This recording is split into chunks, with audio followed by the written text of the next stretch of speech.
Holy crap! The National Weather Service in Birmingham has issued a severe thunderstorm warning for northern Watauga County, southwestern Chilton County, until 2 p.m. Central Daylight Time. At 1:27 p.m. Central Daylight Time, a severe thunderstorm was located near Maplesville or 15 miles southwest of Clanton, moving southeast at 25 miles per hour. Hazard, 60 miles per hour wind gusts and quarter-size hail. Source, radar indicated. Impact, hail damage to vehicles is expected.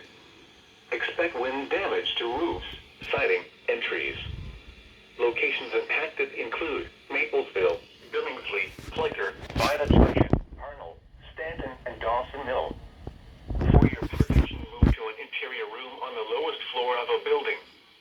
Large hail and damaging winds and continuous cloud-to-ground lightning is occurring with this storm.